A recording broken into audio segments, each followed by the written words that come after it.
The argument that's being made by some is that the only way that we are going to uh, create jobs is to take care of the job creators.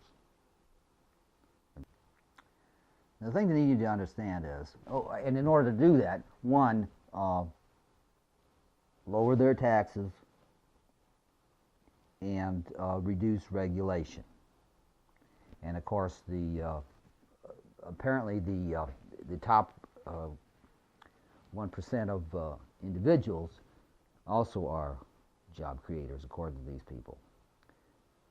Corporations have only one motivation, and that is to maximize profits for their executives and for their shareholders.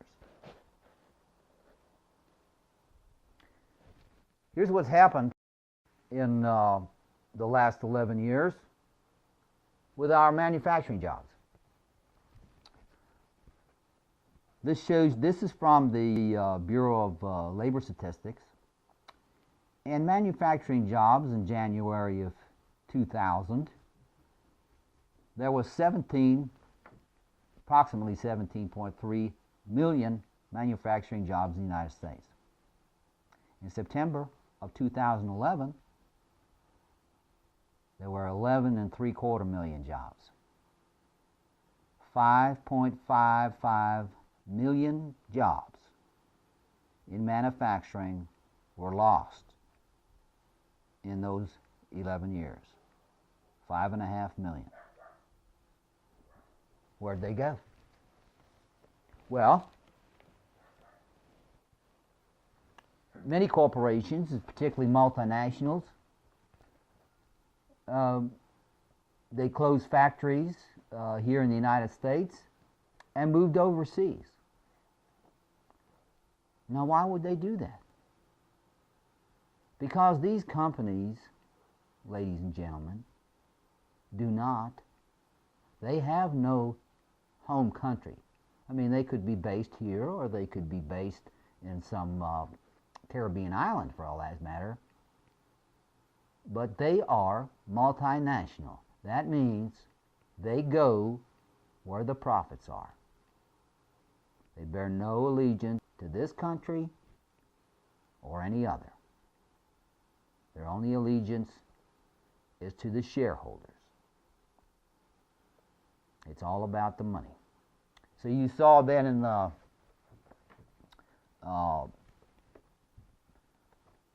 free trade agreements that we signed, which were supposed to help everybody.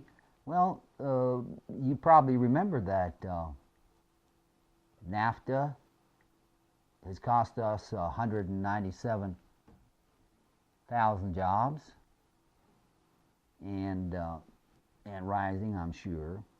We went with an almost $2 billion surplus in trade with Mexico, a 93+ billion deficit since that deal was struck. So in virtually every free trade agreement we've done has cost America jobs. Now, why is our government doing this? Why would our Congress pass such things? Because your Congress is for sale, ladies and gentlemen. That's why they pass. They're for sale to the lobbyists, multinational corporations.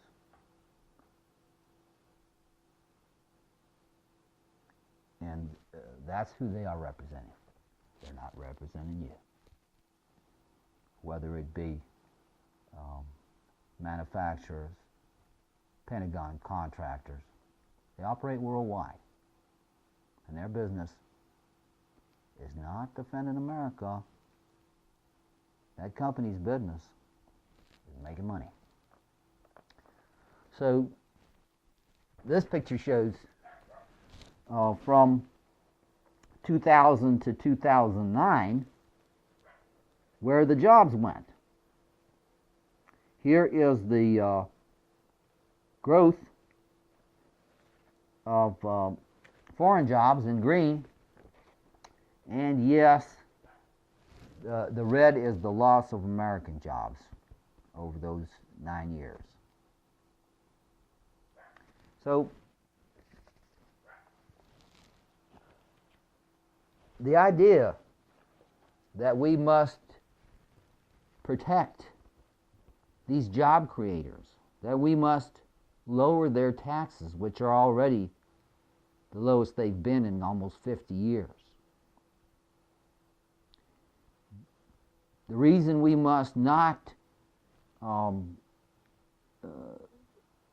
increase the burden on the top 1%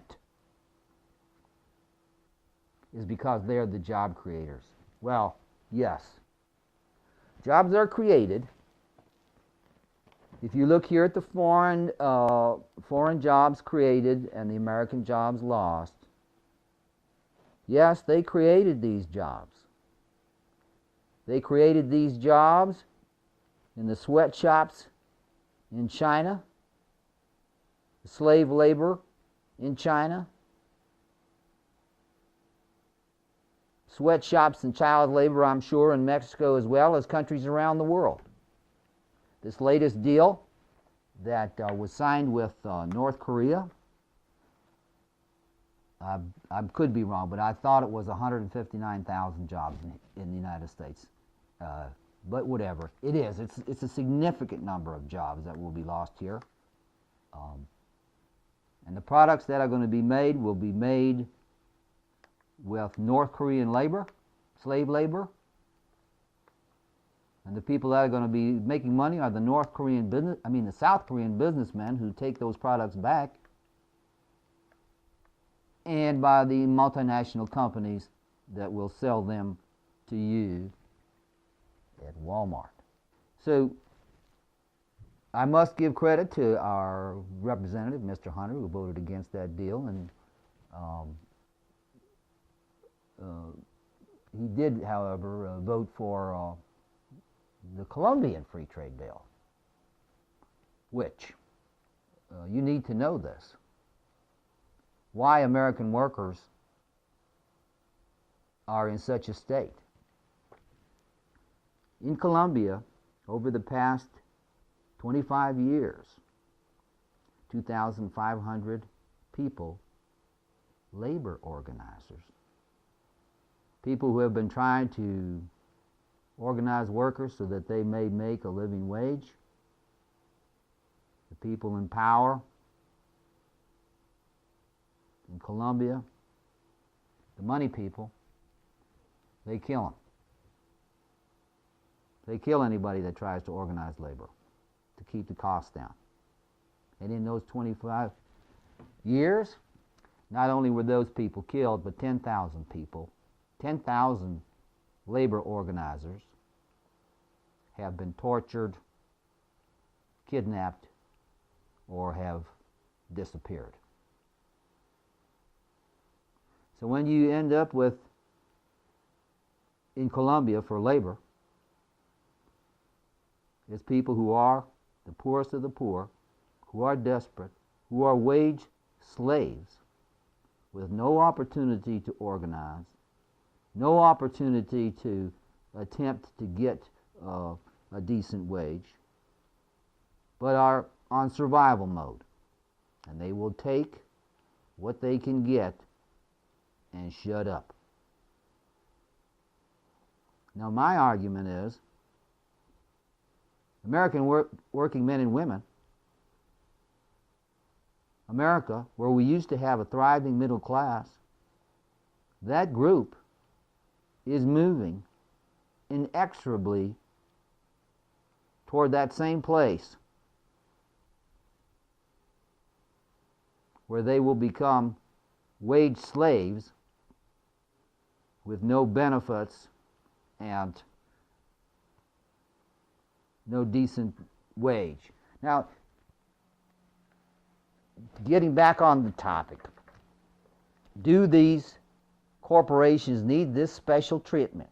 Is lowering taxes and is reducing regulation the only thing that is necessary to create jobs? If it were not for this heavy tax burden, these corporations and regulation, these businesses would be hiring left and right. Well, you're entitled to your opinion, which some in the Republican Party particularly believe that it is taxes and regulation that are strangling business, that are holding everything back. That if it weren't for these things, that the $2 trillion in cash that the American corporations, multinationals, are sitting on, they would be going out and they'd be hiring people left and right if it weren't for that. Well, you can make that case. You can argue it. You can have that opinion. You're entitled to your opinion. But you're not entitled to your own facts. What's happened at the end of the Clinton administration? We had an actual budget surplus.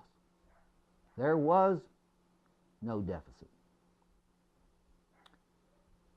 So in 2003, our government decided, well, that's your money. You take it back. Well, some of you got a lot of it back, and some of you got some of it back. I was one of those that got some of it back. 90% of those tax cuts in 1983 went to the top 10% of the people in America.